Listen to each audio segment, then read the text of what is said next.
Whole Story Quest Audiobooks presents Rancour by Pete Brassett, narrated by Neil Macgillivray. Prologue.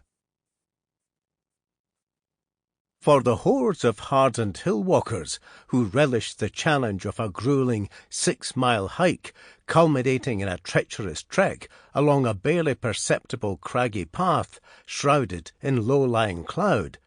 the reward for completing the arduous ascent to the pinnacle of Goat Fell was a stunning view of Jura and Ben Lomond in the north, and Ireland to the south. However, for the foolish few who attempted to conquer the snow-capped summit without the protection of suitable clothing, the aid of a map and a compass, the light of a torch, or the potentially life-saving connectivity of a mobile phone, the only reward was a one-way ticket to the promised land. Unlike the majority of islanders who relied upon the lucrative seasonal tourist trade to swell the coffers, Macgillivray's of Lamlash, with its corrugated iron roof and faded powder-blue paintwork, derived its year-round income from maintaining everything from family saloons to row-crop tractors and outboard motors to backup generators, and functioned not just as a garage, but as a community centre for talkative locals, who, with scant regard for his workload, would often drop by unannounced for a strong brew and a wee chat with the convivial owner, John Macgillivray. As a first-rate mechanic, experienced climber, and volunteer with Arran Mountain Rescue,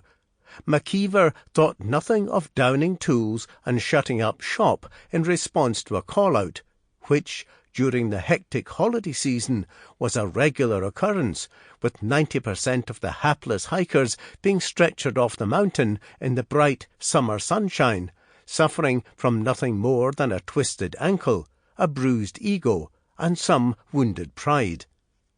However, when the sound of his pager roused him from his slumber during the bleak winter nights, he knew the chances of finding anyone with a pulse were as slim as a playing card. Packing a pocketful of his favourite whisky fudge, which he swore was more effective at bolstering faltering energy levels than any protein-packed cereal bar, Macgillivray fired up the Land Cruiser and, squinting through the windscreen as the wipers cleared a swirling flurry of snow, headed for the base station in Brodick, where he rallied with the rest of the team. Sample complete. Ready to continue?